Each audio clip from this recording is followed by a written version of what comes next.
बच्चों, नवोदय की क्लास में आपका स्वागत है। आज का जो हमारा टॉपिक है वह है संज्ञा से अव्यय तक। तो संज्ञा से अव्यय तक हमने अभी आपको इसमें एक भाग जिसमें संज्ञा सर्वनाम, दूसरा भाग जिसमें क्रिया विशेषण और आज का जो हमारा तीसरा भाग है इसमें हम लिंग, वचन और कारक के बारे में बात करेंगे। इसमें हमारे 15 बहुविकल्पीय प्रश्न होंगे जो कि इन तीनों चैप्टरों को कवर कर रहे होंगे। तो हमारा ये संज्ञा से अव्यय का आज अंतिम वीडियो है और आई होप आपको पिछली वीडियो भी अच्छी लगी होंगी। और मैं आपसे एक बात फिर कहना चाहूँगा, जिन बच्चों ने अभी तक हमारा नवोदय की क्लास को चैनल को सब्सक्राइब नहीं किया है तो उसे सब्सक्राइब करें ताकि आपको आने वाली वीडियो तुरंत मिल जाए। शुरू करते हैं आज की क्लास। पहला प्रश्न है इसमें, हिंदी में लिंग के कितने भेद होते हैं? तो आपको मैंने पहले ही बता रखा है, हिंदी में जो हमारे लिंग के भेद हैं बच्चों कितने होते हैं। मैंने नवोदय की क्लास में आपको डिटेल में बता भी रखा है, फिर बताने का प्रयास करूंगा।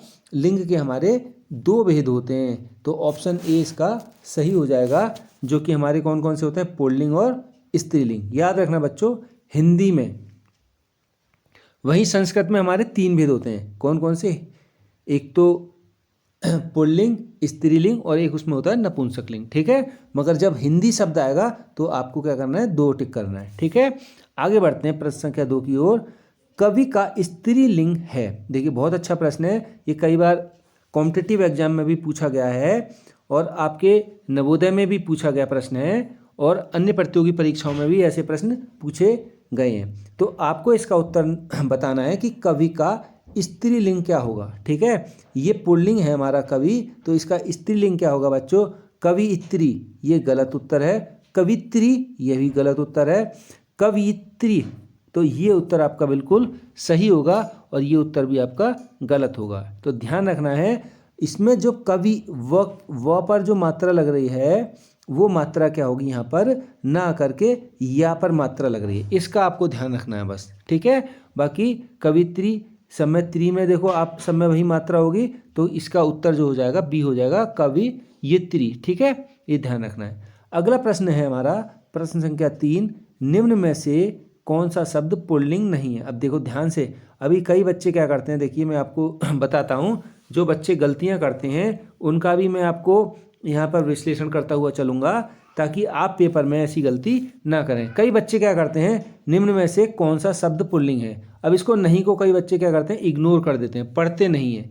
और उसके कारण क्या होता है, जिसको आपने ज़्यादा पढ़ा होगा वो आपको दिमाग में एकदम क्लिक करेगा और आप उसे सही करके आगे बढ़ जाओगे। जैसे आपने पहला राजा पढ़ा, इस पर टिक करा, बाकी आपने ऑप्शन पढ़ा ही नहीं, जबकि ये भी हमारा पुल्लिंग है और ये भी हमारा पुल्लिंग है। अब प्रश्न क्या करा, पुल्लिंग नहीं है, 3 तो हमारे पुल्लिंग हो गए, बहन जो है क्या है, स्त्रीलिंग है, तो इसका उत्तर सी होगा।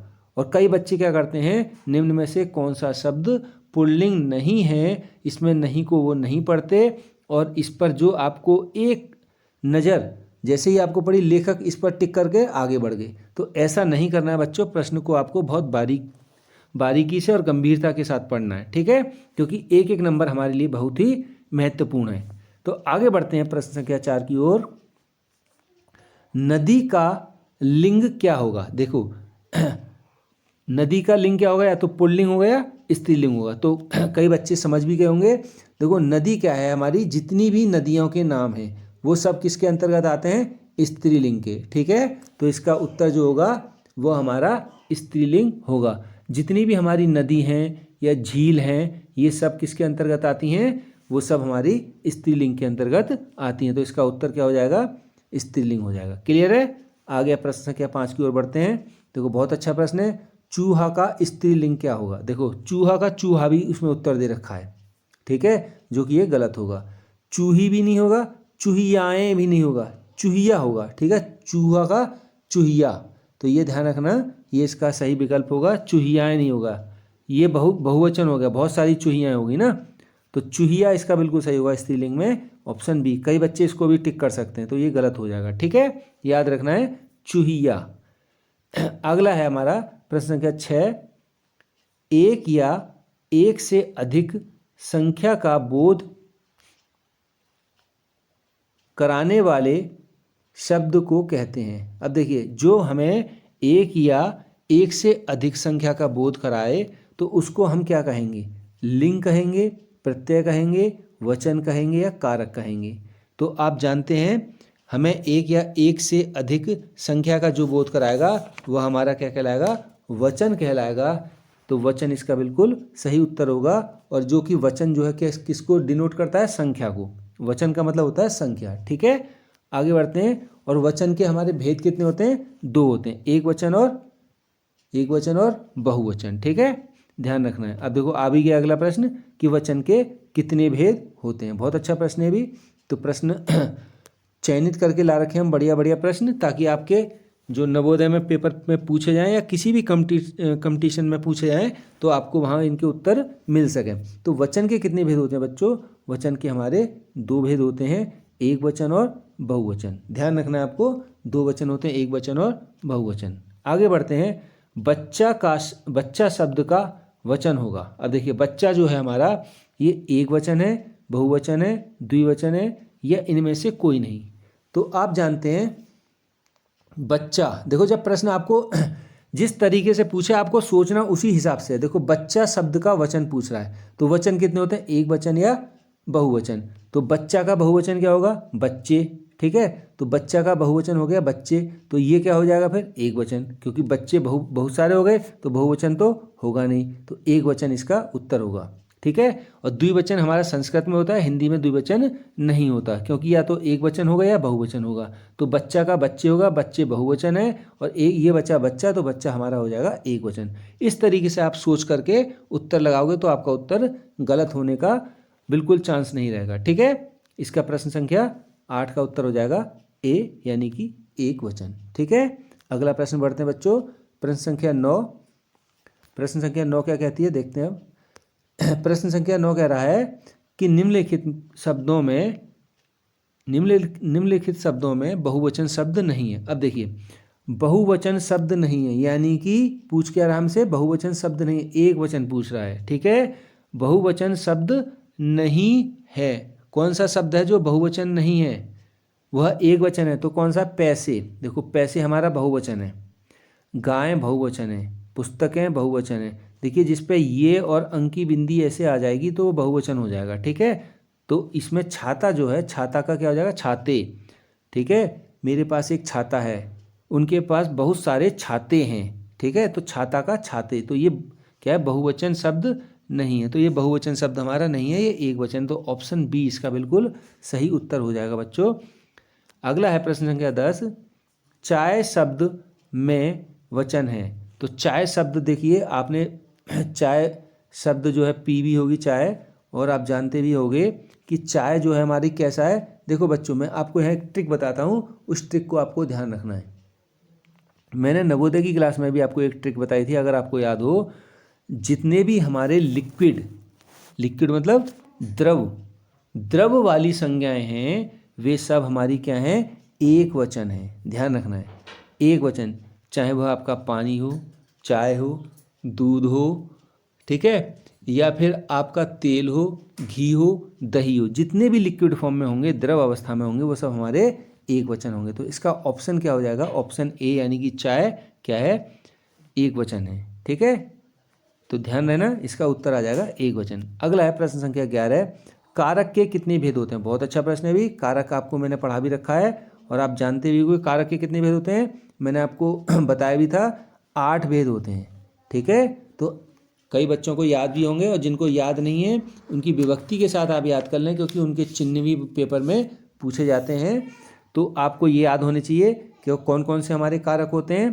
तो कर्ता, कर्म, करण, संप्रदान, अपादान, संबंध, अधिकरण और संबोधन, ये हमारे 8 जो है हमारे क्या होते हैं? ये 8 कारक होते हैं। ठीक है, इनकी विभक्ति होती है, इनके चिन्ह होते हैं, वो आपको मैंने पूरा वीडियो में बता रखा है। जिन्होंने नई वीडियो अटेंड की है तो वो हमारी नवोदय की क्लास पर जा कर के उस वीडियो को देख सकते हैं। अगला है हमारा इसमें प्रश्न संख्या 12 में, अधिकरण कारक का चिन्ह है। देखो बहुत अच्छा प्रश्न है भी। अधिकरण ये भी एक कारक है, अधिकरण मैंने अभी आपको बताया था। अधिकरण कारक का जो चिन्ह है वह है हमारा में जो है बच्चों, में जो है इसमें अधिकरण कारक का चिन्ह है। ठीक है, तो आपको ध्यान रखना है जो ने शब्द है ये किसका चिन्ह है, ये कर्ता का चिन्ह है। आपको ये सारे चिन्ह याद होने चाहिए, क्योंकि अगर ये चिन्ह याद है तो आप आसानी से पेपर को हल कर सकते हो। ठीक है, को जो है ये कर्म का चिन्ह है, कर्ता ने कर्म को। ठीक है, और हे अरे, ठीक है, हे प्रभु, तो ये क्या है सब, ये संबोधन के चिन्ह है। ठीक है, तो संबोधन, तो इस तरीके से आपको बच्चों ये चिन्हों को याद करना अनिवार्य है। अगर आप याद नहीं करेंगे तो आपको दिक्कत होगी। ठीक है, तो आपको ये कंसेप्ट बिल्कुल क्लियर रखना है कि कर्ता ने कर्म को करण से, संप्रदान को के लिए, अपादान से, इसमें अलग होने का भावार्थ था, संबंध काकी के, और अधिकरण में पर, और संबोधन हे अरे। ये इस तरीके से आपको याद करने का बिल्कुल कंसेप्ट क्लियर रखना है कि इसका आंसर ये होगा। ठीक है, अगला है प्रश्न है प्रश्न संख्या 13, वृक्ष से आम गिरता है। देखो, वृक्ष से जब कोई आम गिर रहा है तो वाक्य में कौन सा कारक है। तो देखो इसमें कौन सा कारक होगा, वृक्ष से आम गिरता है तो से कारक है। ठीक है, अब वृक्ष मान लिया ये है, मैं एक पिक्चर बनाता हूँ, ये वृक्ष है और यहाँ पर ये आम है, आम यहाँ पर गिरता है, ये तो वृक्ष से क्या हो रहा है, पेड़ से अलग हो रहा है। जब बच्चों अलग होने में भावार्थ से आएगा तो इसका मतलब क्या होगा, ये अपादान हो जाएगा। मैंने बताया कर्ता ने कर्म को करण से, संप्रदान को के लिए, और अपादान से, और से का अर्थ अलग होने के भावार्थ में होता है। और अलग कब हो रहा है, जब पेड़ से कोई फल गिर रहा है तो वो दूर हो रहा है, यानी कि अलग हो रहा है। ठीक है, जब अलग हो गया तो वह अपादान कारक का चिन्ह हो जाएगा। तो विभक्ति में जो से होगा ये हमारा टिक हो जाएगा अपादान के लिए। ठीक है, तो इसका ऑप्शन सी बिल्कुल सही उत्तर होगा। अगला प्रश्न है हमारा 14वां, के लिए जो है किस कारक का चिन्ह है। के लिए, देखो बहुत अच्छा प्रश्न है भी। तो के लिए किसके लिए है, के लिए ये बच्चों संप्रदान कारक के लिए है। कर्ता ने कर्म को करण से, संप्रदान को या के लिए, तो के लिए। ठीक है, और जिसके लिए काम किया जाए, ठीक है, वह संप्रदान कारक का चिन्ह है। मैंने इसके आपको अर्थ सहित विभक्ति कारक चिन्ह तीनों बता रखे हैं। जिन्होंने अभी तक हमारी वीडियो नहीं देखी है और वो कारक को नहीं समझ पा रहे हैं बच्चों, वे हमारी नवोदय की क्लास पर जाकर के संज्ञा से अव्यय भाग 3 उसको जाकर के देख सकते हैं। आपका कंसेप्ट बिल्कुल क्लियर हो जाएगा। ठीक है, मैंने एग्जाम्पल सहित और हर कारक को डिटेल में समझा रखा है। अगला है हमारा प्रश्न संख्या 15, जो कि हमारा लास्ट प्रश्न है आज का। इसमें है कि हे प्रभु हमारी रक्षा करो। देखो ये सबसे सिंपल है, इस वाले कारक में आपको ज़्यादा मेहनत करने की ज़रूरत नहीं है। मैंने आपको उस वाली वीडियो में भी बताया था, इसमें फिर बता देता हूँ। देखो जब भी बच्चों इस तरीके का ये चिन्ह आएगा, इस चिन्ह का नाम आपको याद रखना है। कभी कभी चिन्ह भी पूछ लेता है पेपर में। इस चिन्ह को बोलते हैं विस्मयाबोधक चिन्ह। ठीक है, जब ये विस्मयाबोधक चिन्ह आएगा तो ये हमारा मोस्ट क्वेश्चंस में केवल और केवल किसका कारक बनता है, ये बनता है संबोधन का। तो संबोधन कारक इसका सही उत्तर हो जाएगा। ठीक है, तो आई होप आपको ये वीडियो अच्छी लगी होगी, और अगर वीडियो अच्छी लगी है तो ज़रूर आप सब्सक्राइब करें, कमेंट करें, और ऐसी वीडियो के लिए मुझे मोटिवेट करते रहें। Thank you for watching.